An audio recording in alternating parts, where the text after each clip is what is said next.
Welcome to this starting meeting for the project Health Games. The project is a development project funded by the EU Interreg. The aim is to work with how serious games can be developed to meet aims in the healthcare sector through a cooperation between companies and hospitals. The partners are from Germany and Denmark, and for discussing the opportunities on how these new tools can be used for patients and clinicians, we have a panel of people from hospital and industry. And allow me to introduce everybody. On my far right side, we have Peder Jest, who is a medical doctor and chief medical officer at Odense University Hospital. We have Mette Maria Skjødt, who is the charge nurse at Odense University Hospital. We have Anne Munk Harti from the Universitetsklinik Slesvig-Holstein. She's also a medical doctor. We have CEO Kim Görlitz from Reading Advertising Agency in Odense, and we have Simon Ehnfeldt Nielsen, who's the CEO, PhD, and from the Serious Games Interactive. Before the panel discussion, we will ask Peder Jest to give a short presentation of the project. Please, Peder. Thank you. Colleagues and partners, I have been looking forward to welcome you to this kick-off meeting. This is just to show you an example of a big hospital. Odense University Hospital is a main center in Denmark, in some aspects covering 1/3 of the Danish population, for example in certain cancer diseases. And we have to think of the future in the leadership of such a big hospital. We have to think, because of the demographic changes, how we could work in the future, for example, using new innovative technologies. Why do we insist on this innovation? We are cooperating and competing with a lot of hospitals in Denmark and outside Denmark. We have to recruit intelligence. We have to work in a European and international framework, and working with sensor technology, play health and clinical telemedicine solutions, we can differ from other hospitals, and it can be crucial to the future self-acting patient. So we are thinking in two ways of the future hospital: the highly specialized hospital and the hospital at home. And we want to change the way we are working in both hospital areas. This project, Health Game, is about using serious game for learning and communication in hospitals, and it's a way to try to design games for a purpose. First of all, it's cooperation between organization with clinical qualifications, for example hospital and also private hospital medicine experts, and in companies with experience with IT and the game industry. Games, we know games are a billion industry. Why are serious games not? And perhaps it will be in the future. The project concerns of 4 partners: Denmark, Odense University Hospital, where Palle Møldrup is project manager; Academy of Professional Higher Education Lillebælt, where we are for the time being. Project coordinators Henrik Hjort and Torben Hansen. In Germany, it's Universitätsklinikum Schleswig-Holstein, Campus Kiel, with project coordinator Felix Prell, and Fachhochschule Kiel, University of Applied Sciences, with project coordinator Melanie Voigt. The objective of the Health Game is to study the potential of developing games to the healthcare sector. We want to describe best practice between the game IT industry and clinical domains. We want to map existing solutions concerning health game applications, and we want to answer some questions: how do we utilize this knowledge and experience? We have to, during the project, to develop 2 to 4 prototypes with market potential, and We have to, in collaboration between the partners, to establish health games applications and draw some roadmaps for these applications to become tested, both in clinical environment and in a commercial setup. It's important to promote business opportunities through this innovative learning and matchmaking between the partners. And we will make some setup of masterclasses targeting the awareness of game technologies as a tool in rehabilitation, for example, and in communication, and to make some matchmaking masterclasses across the two partnerships, the industry and the hospitals. There's an important interaction, and we have to remember this interaction. And if any of you outside this room and out in the world have some ideas, please contact us whenever you want it. This professor from Boston, Harvard Business School, has said that a lot of modern innovative medical technology is delivered in an old-fashioned way. And the aim of this project, the perspectives, is to try to meet the future patient in a new way. And one of the ways is to meet them through using the game technology in medicine in the future. And that's what we will hope will happen. Thank you. Thank you very much, Peder. And you are indeed welcome to join our debate already now. You can do that through SMS. If you have some questions for the panel, you can ask them directly. You can just send an SMS to 45 for Denmark, then 26187002. So please feel free to join the debate already. And we will talk about how clinicians can use serious games and health games to benefit the patients. And we'll, of course, also talk about which markets will emerge for companies. Anne from Kiel, please tell us, in what segments of care and health do you think that games will be relevant? Okay, I think that it's that they will be relevant in many segments. At first, they may be used for introducing like certain surgical procedures or medical kinds of medical treatment to the patient. So that's more kind of teaching to the patient. And in the second step, I think they can be used for so that the patient understands what is done and what is recommended for his further life, and so that he understands and is able to take messages home that he might change his life with, so that the games may be used like after a big surgical procedure. He knows, okay, now this has changed in my stomach or is different, and so I have to learn how to take up my the normal way of life to keep on going. So that's maybe only two aspects for those games. And certainly motivation is a key factor. Yes, that's the basic for it. The patient has to stand behind this new adventure, like health games are right now, and he has to be motivated to work with the doctor and to work with himself. So especially when he has left the hospital at home. And already now, people are using social media to upload their latest track record. I've just been out running, or I just had a swim, and they're sharing that with the world. And now you can share that between patient and doctor as well. Yes, of course.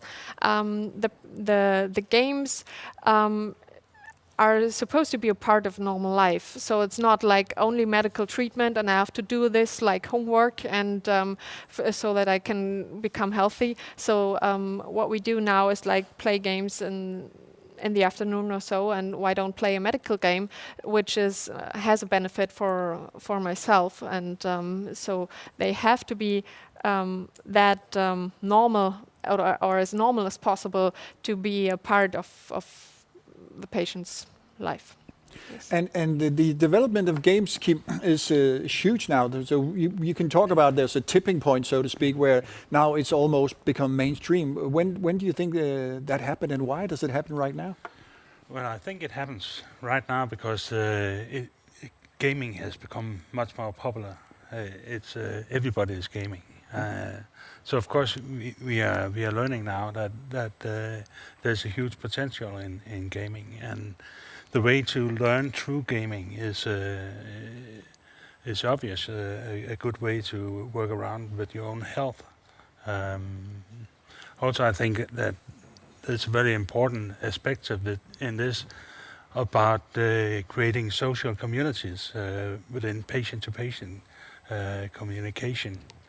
A lot of I myself have been a part of a control program, being a former cancer patient, and I think that a lot of that experience is rather one way down. It's from the doctor who communicates to me, and not very much the other way around. It's expert to a non-expert, and that could be done in a much better way if we use games. So you think that also, in terms of the own program that you've been to, that keeping motivation high could be an object? It's keeping motivation. It is also about creating more knowledge about what you are and what you do that will actually make the doctor better. And the interaction between the doctor and the patient's relatives and patient to patient could all benefit from using game technology, I think. So you're also talking about an increasing in the learning curve from Strongly. the doctor's point of view as well. Yeah, strongly. So, and it is true that some patients skip their treatment. So, and perhaps the gaming could actually help them not do it because they would be better motivated. Yes, of course. I mean, some patients, they don't understand why we as a doctor ask them to do something or to come back for some like sonography or any other CT or so. And if they understand by using health games, then they are motivated to do what we ask them for. And so this keeps like a circle running, but it's all for the benefit of the patient, of course. And so for his life, yes. And Simon, you're actually producing games. Please tell us a little bit more about the kinds of games that you're producing and why also you think that all of a sudden games have become like mainstream phenomena. Yeah, I mean, just to start with the last one, I think that I agree very much with Kim that I mean that there's a tipping point in terms of social media, and there's a tipping point in terms of games being mainstream. I can also see from my perspective that the production cost is going down. I mean, you can both make these very expensive games that are getting more and more expensive, but there's also coming more and more cheap games where can you actually do more than you could just 5 years ago for a very small budget. And that makes it, of course, much easier to try out new stuff and hook it into new places. I actually also think that the interfaces are important. We have touchscreens now, we have gestured games, we have 3D cameras, we have sensors, we have a number of things that make it much easier for non-gamers to use game technologies and to interact with these things. And that also makes the barrier to do these things much smaller. We've been playing around with and doing projects with most of these different interfaces, all the way from the quite complex ones in a game about post-traumatic stress disorders, where we look at people, how much they sweat, and measure that, and then use that as a feedback for them to make them conscious about their stress levels in relation to going back at the wrong time to battle mind. So if they see a dark door or something like that, they get anxiety, and they should deal with that. We've also been doing games for chronic pain disorders. And we've been doing stress games, how to manage stress and work with that, different dilemmas in a working situation. We've been doing cognitive training for elderly people, and are now expanding that to rehabilitation of people in neuro centers. So we've been doing a variety of different things. It's on different platforms, it's for different target groups, it's for different places in the health sector. And I think, as just been said, I mean, there's a very broad potential in terms of where it can be used, whether it's been for prevention or treatment or, yeah. And what are your experience in terms of these are very serious conditions that you're treating with foolishness? Like this is the way that games have been portrayed. So is there a dilemma between these things? I think that's actually that's where the kind of mainstream part of games also come in. That in the old days, which is not that long ago, but you actually got some opposition towards using games just because they were dangerous. They were just about shooting people. We don't experience that anymore. Now the challenge is on a more, you can say, professional level. Do we actually align the motivation, the game goals, you can say, with the learning goals? Are we focused on the right activities? Are we getting the best matches between the game mechanics and what we want to achieve from this? In that sense, we're also taking a big leap forward, I think, because that will facilitate that game developers like me and professionals from the health sector can start in a much more, you can say, rich and constructive process. Not talking about whether the games are dangerous or addiction making. Or foolish, sorry. Or foolish. They definitely are that, but I mean, in a much more constructive, instead of wasting time on some of these things, which are obviously important, but not all the time we mention games. So.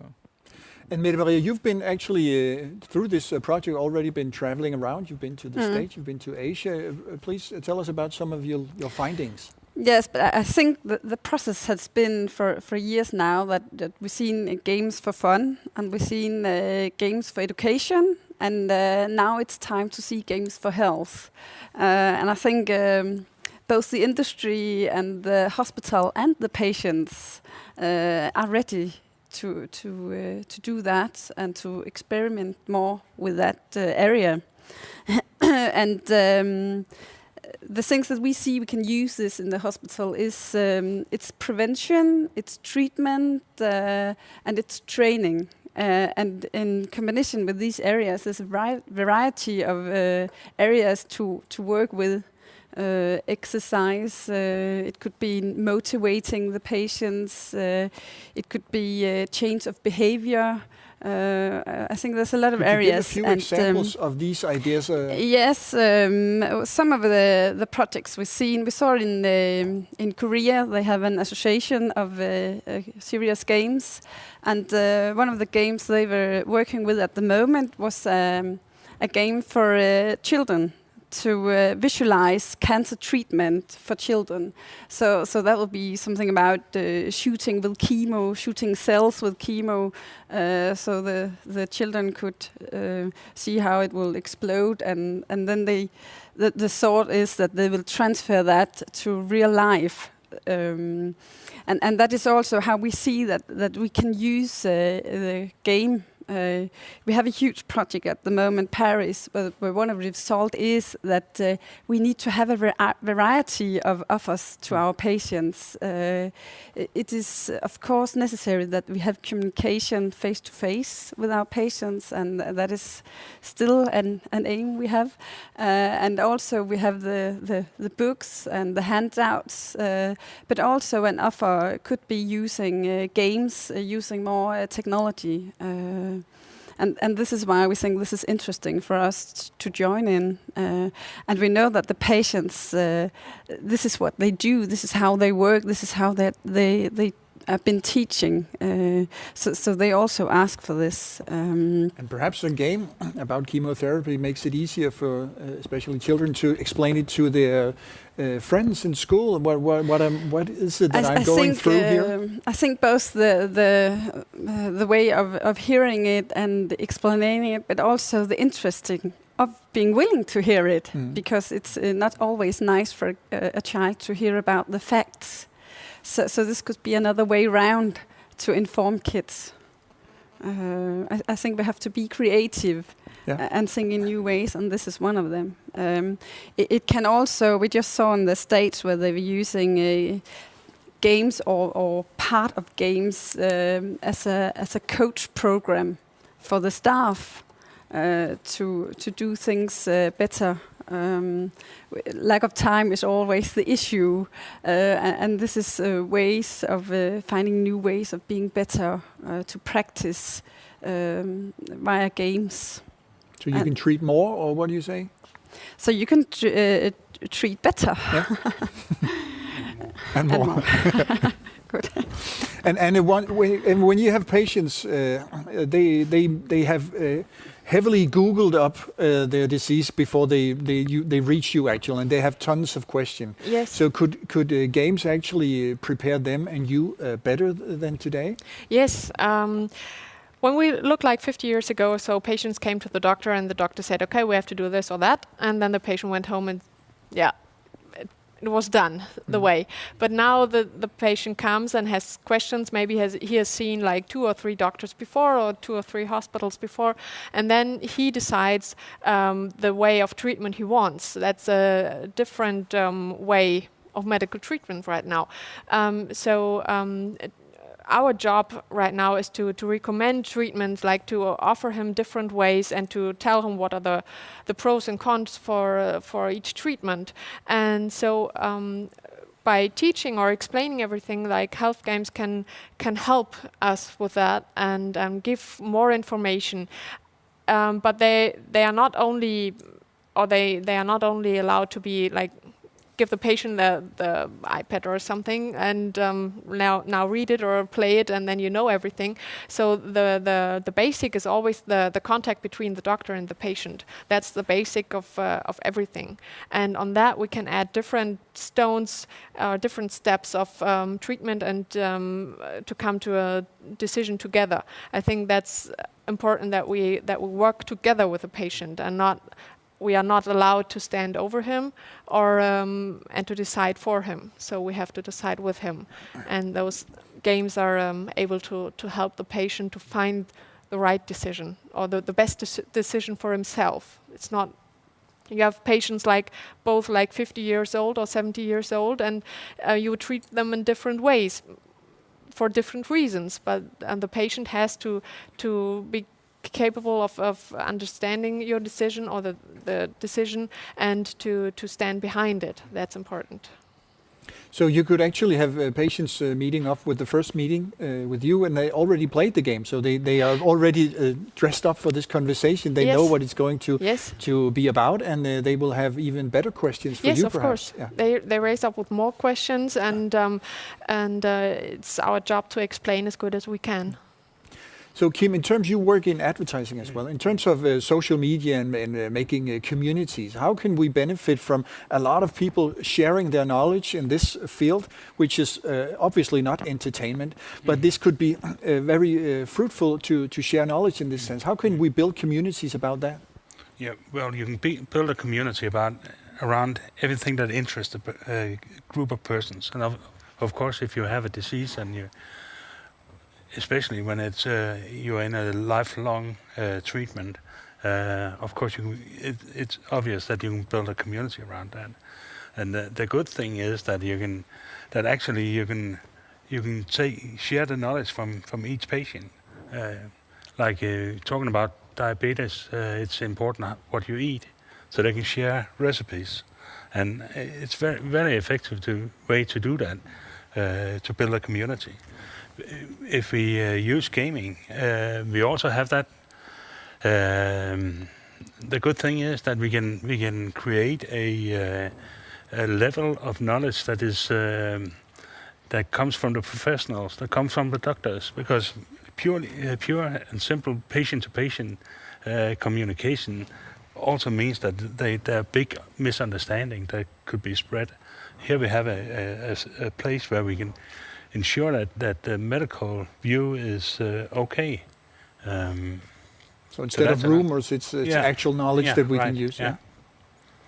Simon, you worked in this field. You wrote a PhD about it. Tell us a little bit about the how does gaming affect us? When you talk about a game like World of Warcraft, you have levels and you have some kind of a dopamine exchange in the brain, and you feel very happy when you reach this level. You talked about there are some 4 different aspects of gamification. Was the word you used? Yeah, I mean the big boss. I mean, serious games is at least 50 years old as a term, but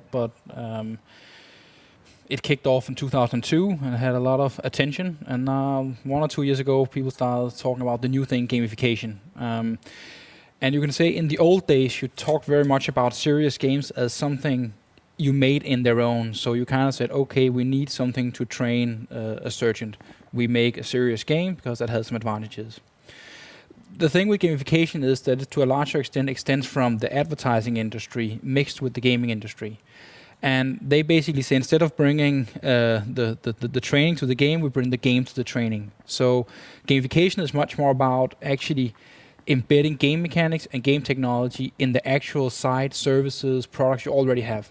So, and that gives a number of advantages. So instead of doing a game about taking your medicine, you make game mechanics embedded in the process of actually taking these things. So for example, an SMS service where you get points for turning up, getting points for doing things, maybe getting a new level in doing that the right way.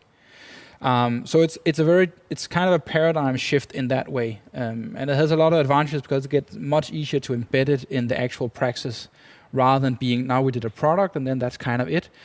In this way, it gets more integrated from the start on. And the things you're very much aware of when you build up these things are the kind of 4 things that you look very much at and kind of become the 4 important principles. Not all that agree with these, and there's a lot of ethics considerations, but we won't get into that. But basically, you have 4 motivating principles that are very important. And the first one is status. The second one is access. Then you have power, and you have stuff. And you can say the first one, status, is kind of the king of them all. And it's basically about, as people, we like to show that we know something. We like to be recognized that we're attached to something we find meaningful, is good or interesting. So, I mean, I have a shirt on and, I buy pay extra to get a horse on it, which is of course kind of silly, but I'm stupid because I want to show some status. You're into gaming, of course. yeah, that too. So I mean, it's a very cheap way to a producer to actually give me some extra value, and that can put me in the horse group of people. And the same way you can do it, that's actually what almost any game do. They have some level systems. You get status by that. When you go up in those levels, you get access to new stuff that makes you feel important and make you want to achieve even more. You get maybe some power, so you want to get even more of that. And sometimes you even get some stuff, whether it's physical or virtual, that also want to get further. So as you said in the World of Warcraft, you level up, then you get to slay bigger monsters, go on more interesting quests, you get to be in new interesting guilds, you get to kill newbies, people that hasn't played that long, people find that's cool, and you get bigger and better swords. And in that way you have these very fundamental motivation principles that you would actually recognize in most successful games out there. So what you're telling us also is that you don't actually have to produce a game to benefit from this knowledge. You can actually just take the knowledge and put it into treatment already, or the communication between doctor and patient. Yeah, I mean, you just have to be careful that the learning goals and the game goals are aligned, because the gaming will be very powerful. So if you're not very careful how you design these things, you suddenly will have them. You mentioned the fly in the toilet. That is a brilliant example. It's a small game where you have to control where you're peeing, because you've put a bumblebee there. And of course, let's say you've put it too much to the right, then you would have a disaster. You would basically have stuff all over the toilet. And that that on a very, very simple level, it demonstrates the power of gaming and goals, of making that motivational. But it also communicates very well what happens if we kind of mess it up. So we have to be very careful to get that balance right. I mean, there's another famous example from hybrid cars, where you put in a small dashboard, you have your own little plant, and if you drive fast, it kind of withers away because it don't like that, and ecology and stuff. And if you drive slow, it kind of grows and get bigger. And one of the problems they have is that people drive too slow on the highway. It's bad game design, but it's just again, it kind of shows how often would you actually see people drive too slow in their car, to because there's a small little plant ahead of them. So there's some terms of logics and incentives that we have to align. I mean, I've been killing wolves in World of Warcraft for 12 hours like this, just because it would be the easiest way for me to level up. It's that silly sometimes. So you really have to kind of recognize that these are quite powerful mechanics to control people and potentially manipulate them. But we might as well use them for good and not only for fun or for evil. There's also propaganda games and stuff like that, but that's another discussion. Let's take the good part. Lene Maria, how do you see what could be used if we take all the good part of this gamification theories? I think what I hear is that it's important that the staff at the hospital are participating in this. We know for our patients that they're really keen on getting information on any kind of diseases, but the internet at the moment it's so huge that they're just looking where to find something, and I think it's the same issue with games, that it's very important for the patient that it's something that we recommend. This is how we do it, and this is how we see it, and this is how it should be, and in this game you can find what we also are standing for. I think that's very important, that it's just not a game. We have this English game, you can just participate in that and everything will be fine. I think we have to have some very close connection between the nurses and the doctors at the hospital and the game. Some kind of validation or curation, actually, so that you will put a stamp on it that this is good for you to play. Both a stamp, but also that you can, what we say in the hospital, that you can see that in the game. Mm. So things are alike. I think that's very important for the patients, that it's not just a game. Yeah. It is the game.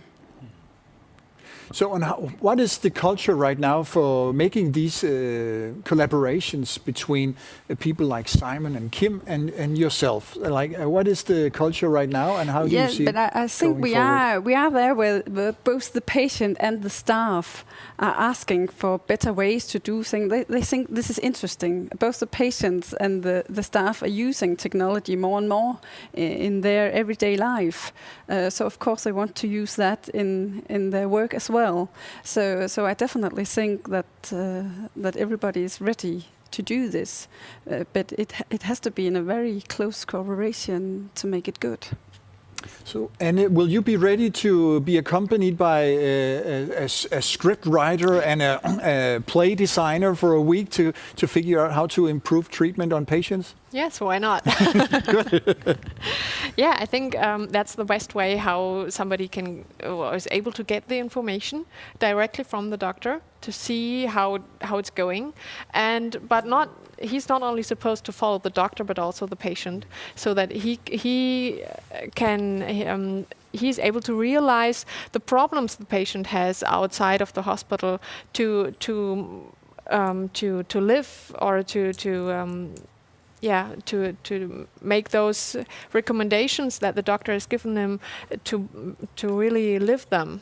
So he has to come with both of us. Yeah, good.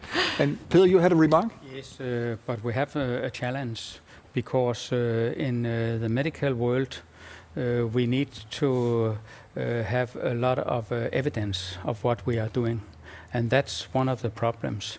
The games are there. There's a lot of possibilities. The patients expect that we are aligning the rest of the world, and we are a little slow at the hospitals. On the other hand, we know that the patients precisely know why they are arriving at the hospital or at the doctors. They want to have the treatment that is necessary for a normal life without the help of our programs. So at the same time, using these possibilities, we have to make evidence that it really are helping the patient in different ways. Not for everything concerning these areas, the SMS solutions and so on, but when you are going to look at the distinct disease, you have to get evidence, or else the staff, the clinical staff, will work as they always have done, in an old-fashioned way. Yeah. And Simon, you have had some of the same experiences. Yeah, I mean, there's one thing. I think evidence is obvious because it's such a huge impact you potentially do if you mess it up. And I think that's the way it's supposed to be. I mean, I think that one of the experience we have is that sometimes the incentive structures for the health system to change and to optimize their structures is maybe not always powerful enough. I mean, we had I mentioned this very concrete example where you have rehabilitation, they get, paid per hour. If you then do a program that, optimize the use of their hours, they actually earn less money. And in that sense, there's not really an incentive for them to optimize their structures. And as I said earlier, also I don't know how many of these challenges there are, but I mean this was a very vivid example for me. That was a bit discouraging in some way. At least an economic incentive was lacking. There was another incentive, perhaps, in helping out. Unfortunately, I think that in these times, the financial incentives are quite powerful. Yeah. There's actually a question now from you watching, and thank you very much. There's a question, and it relates to you, Simon, because you are making these games. Does developing a health game differ from developing a traditional game? Yes and no. New question, please.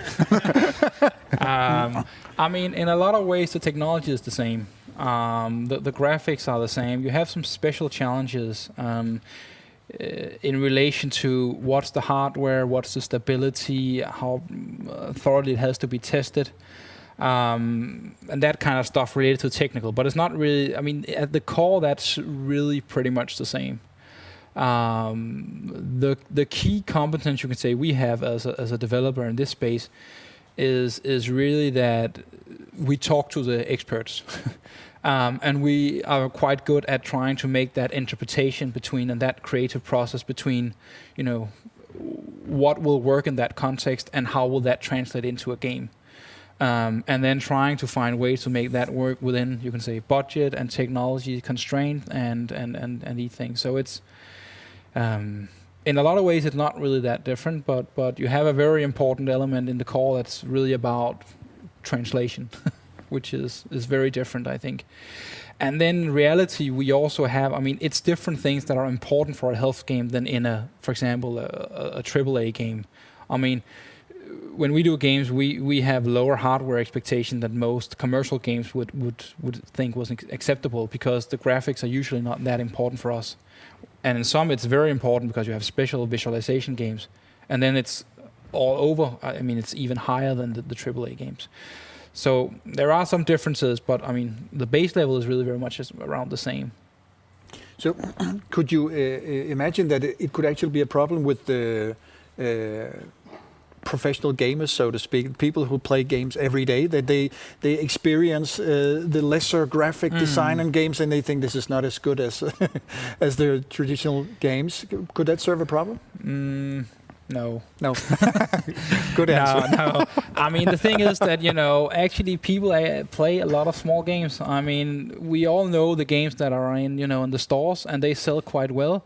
But the biggest games are really made on quite small budgets. I mean, Farmville is not a huge budget. A lot of the games on that small phone there is quite cheap to make.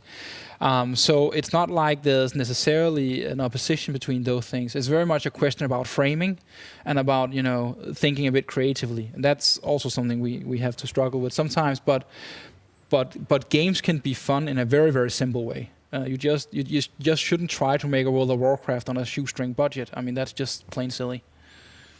Are we facing a new business model, Peter, in terms of, you talk about the demographics, that we have to think more in this way, and then we hear about that it could be too huge a success too soon because we will treat very many patients, and Simon is talking about the incentive, the economic incentive for using gaming. Do we need to think about new structure economically? Absolutely, because one of the limitations is on one hand, the competition inside the industry and the firms. And because of this competition, the European Union have made a lot of difficult rules when we have to cooperate. And each time we show up with a good business case to the board of directors or to the governments even, we have some problems. The project will stop because the rules are so difficult that the leadership don't take the responsibility for trying to make some solutions. On the other hand, the politicians are like the rest of the citizens. They want to live and work in this way as we have described it here.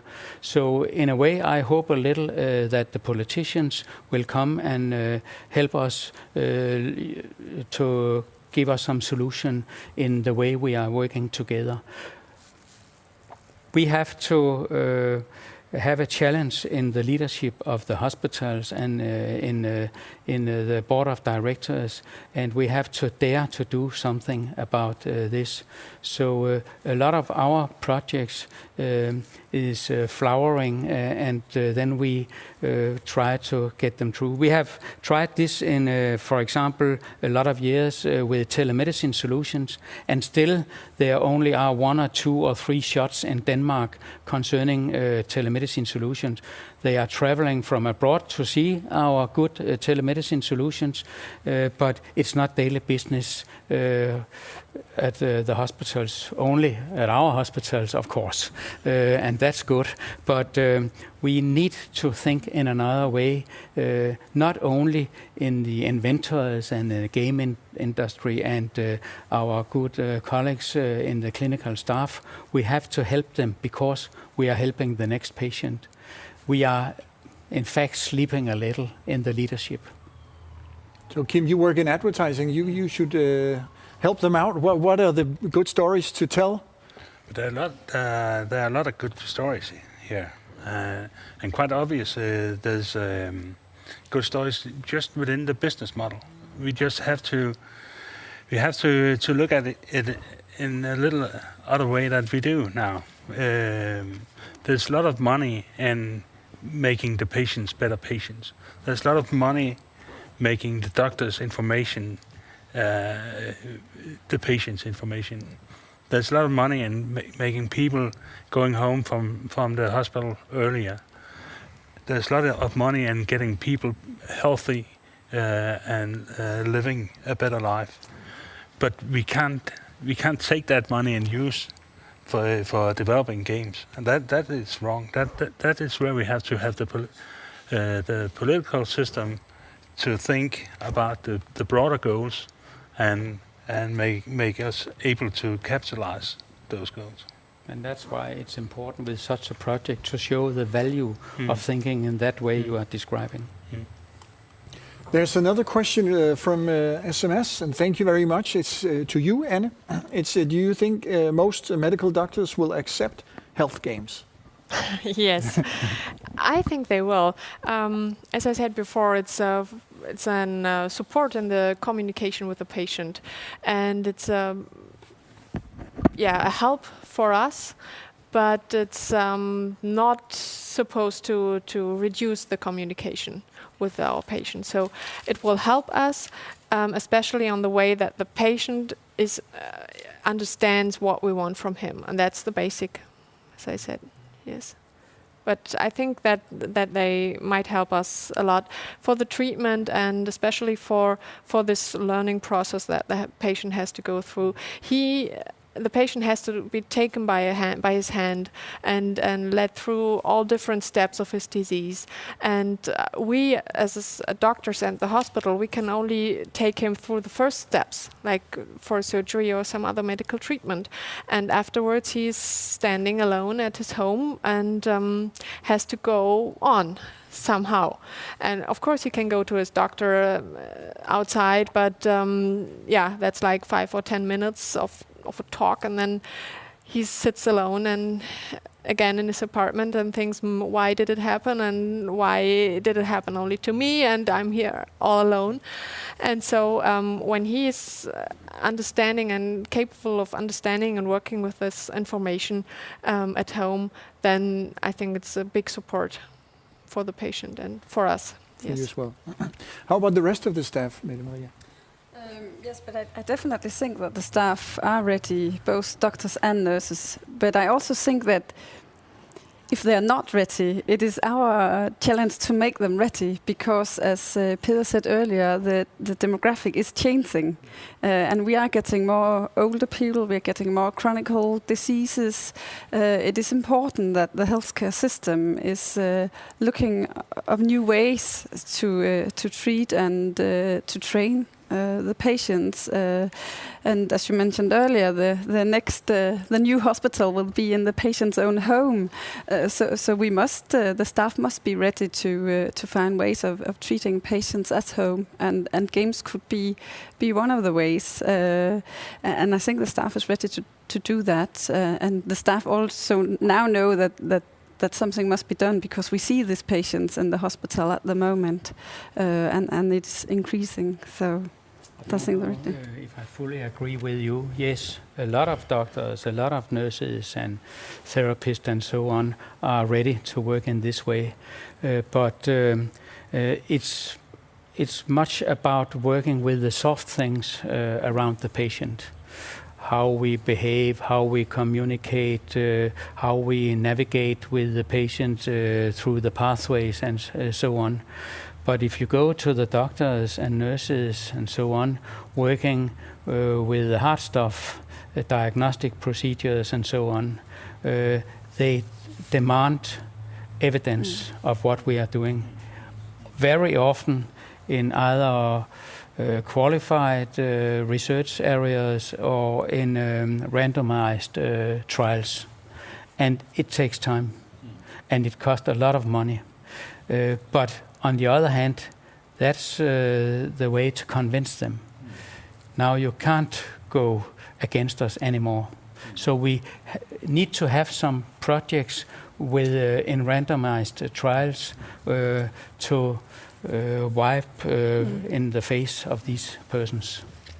And Simon, you talked about asthma treatment with the use of serious games. That was many years ago with a very high hit rate. But even still, I'm not sure that they would qualify in the medical terms of controlled, randomized, completely blind trials, etc., etc. But there has been quite a few studies that looks pretty positive. I mean, the asthma and diabetes games from actually back in when Nintendo was ruling in the earlier console generation, I think late 80s, something like that, showed that there was a huge drop in visits to doctors for these diabetes children, like 17 and 80%. And of course, that's I mean, you make a game and then you save a lot of hours in both, parents going there and doctors spending time on it, and loss quality of life, etc. But they still didn't manage to put a business model together, even though they had a very strong product and they have quite some evidence for it. The Hope Lab that made the cancer game Remission also did a number of studies, both in the US, I think, and in the Netherlands, that had some promising results in terms of making the cancer treatment better by giving patient this efficiency, so they kind of felt that they could beat the cancer, and that had some positive results in the treatment. But I think definitely, yes, I mean, we need more of these. I mean, it's a very also evidence-based industry, and that's probably also why it's a bit slower than other sectors. I think, though, that the health sector has one big advantage compared to, for example, the school system, which is that the school system see the consequences when they do bad 20 years later. You see it 20 minutes later. So, I mean, there's at least in a lot of areas. I mean, that's one of the big problems in the school sector that has also been very much into these things, but it's very difficult. I mean, they're not really measured by quality. It's kind of a diffuse system, whereas in your world, it's much more kind of, okay, 10% got better, 20% didn't. We had 20% fewer critical areas, etc. And I think that's actually a big advantage, because that assessment methods maps much easier to the way that the games are structured. So I don't think it's actually that difficult to do these control trials if you have the money. Love that. Did the patient live or died? I mean, I saw a talk by a Norwegian company, in that you also mentioned that the endoscopy. Yeah. And they very concretely had made, this was more of a simulation than an actual game, but, they had basically said, okay, how did they perform before and after doing this game? And, they had 7 critical areas where it would potentially be life lost, and 20 or something like that would be minor. And they played the game for a set amount of sessions, and then the critical areas were halved, and the minor ones were also like 30% lower.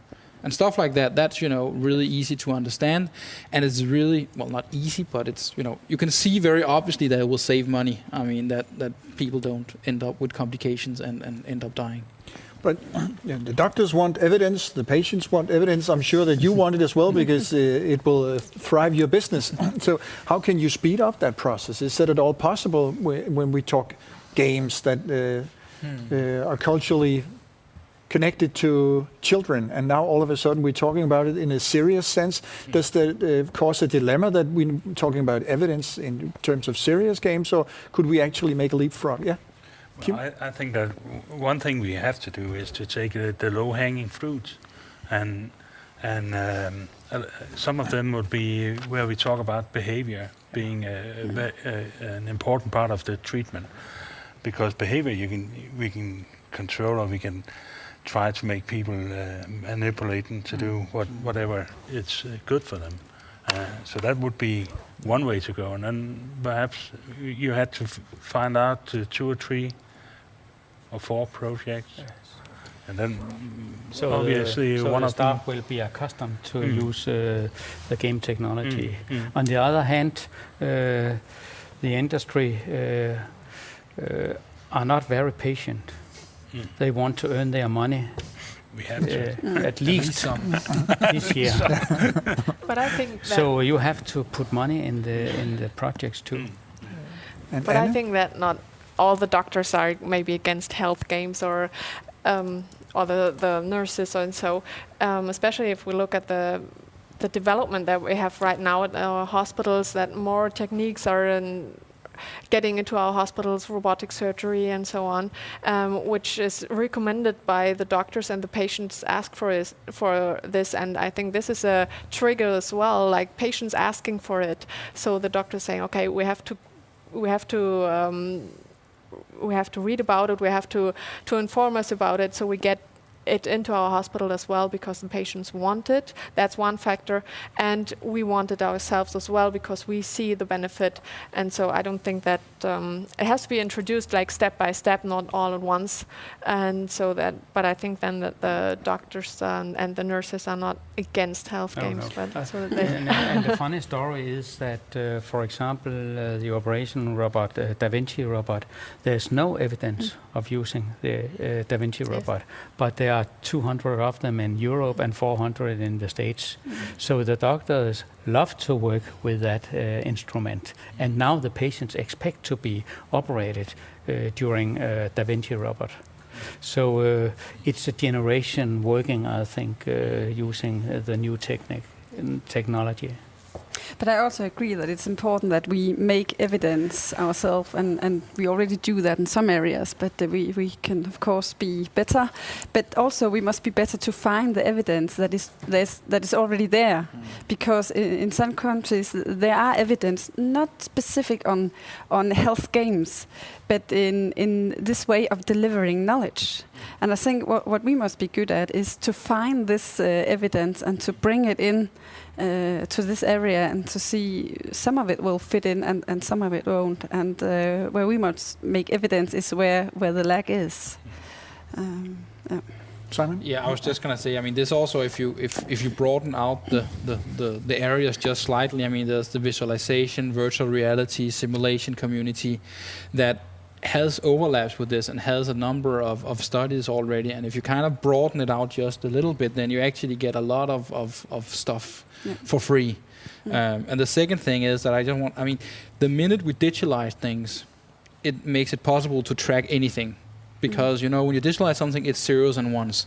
And that means that we can basically, it's not really about setting up maybe a trial necessarily. It's basically just about remembering to ask the right questions in that tracking process, because we have the data. We can see what they do, and we can see what happens to them. And that's a design issue, right? Yeah. And you work in the urology department. Yes. Could you imagine, what could be a concrete health game in your department? Well, what we think about is like a game if we take out a bladder out of patient because of cancer, and put in a new bladder. And this new bladder is not working in the proper normal way as our bladders now. And so what we think about is like inventing a game so that the patient goes through a day of his life and learning by playing how this new bladder changes his life. That's an idea that we have. And like going to a supermarket, buying good things, not buying bad things, and learning how to go to the toilet with this new bladder. That's one idea that we have. And I'm sure, Simon, your company can make those kind of games. But as we've seen in terms of technology, you mentioned it yourself that the production cost decreases. So what are the perspective in that from producer to user, that sometimes that in the near future the user of the games will actually become the producer of the game because you're making content management software for them? How far are we from that? I mean, it's a good question. I mean, on one hand, you have actually several tool sets for primary school students making games themselves. So that's kind of, so that's kind of one. And then on the other hand, there's actually a very long way to actually making professional games. And then there's the middle between that is probably something like what we talked about earlier about the CMS systems, where you can change some content, you can update some small things, you can change the variables, where you still keep the game a bit more fresh, so you don't have to get the developer in all the time. But if you need major updates, you will still probably need a developer in the future. It's kind of like this is kind of an underlying battle. Some believe that all game development will be user-driven. I'm kind of in the other direction. I might be not entirely objective, but nevertheless, I think it's actually quite difficult to do a proper game, especially when we're in the more sensitive areas. So I think one should be a bit careful on just how powerful this will be. And the thing is also, if you are to be in these more complex areas, you have to be pretty smart and dedicated and have some time to actually do this. It's not just about like in The Sims uploading a new something. It's more complex than that quite quickly. But it's moving towards that direction. But I don't think it will ever be like that as such. But I think there will definitely be more empowered the end user in time. So you don't imagine doctors playing doctor already? Well, not unless you do a kind of a dungeon master game. That's a different, where you're the dungeon master in Dungeons and Dragons, and then you kind of control the yeah. But actually, you could envision modules that, and if this works out in terms of the patient with the bladder, then you could change the narrative of the timeline between patient and doctor, and then you could just create a new game very simply. Yeah, you could probably, depending on what the other operation would be. You could probably reuse some of it, and you can change. For example, if you had one scenario with a man, then you might want to do some that's more towards a woman, where you reuse some of the same assets, but still change the branches and some of the responses and stuff like that. And if you get new knowledge that it's better to drink water than soda, then you could also some of those things you can definitely do. Now we have 2 minutes left this debate, so this is time for your best case scenario, everyone. So, Peter, what's the best case scenario for making health games?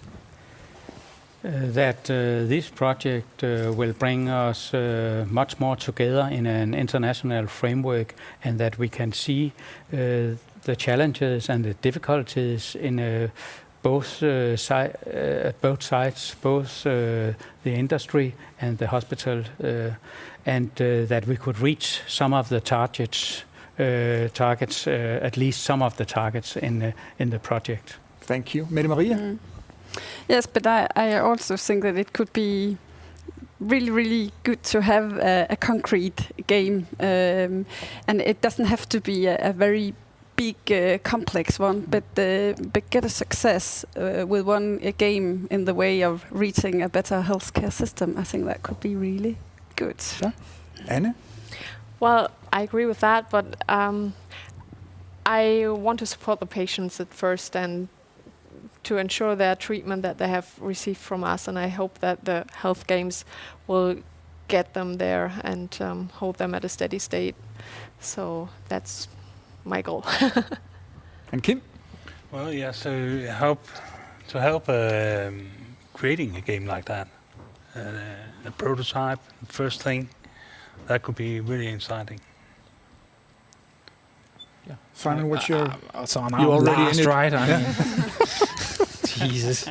No, I think it would be great also to really have a strong, simple success story that you can communicate to decision makers, can attract more funding, can get the evidence we need. It doesn't have to be complex. It just has to work and be part of the practice on actual, hospitals, preferably in all of Denmark or the Nordic countries. Now you said best case. And make life better for patients, of course. Yeah.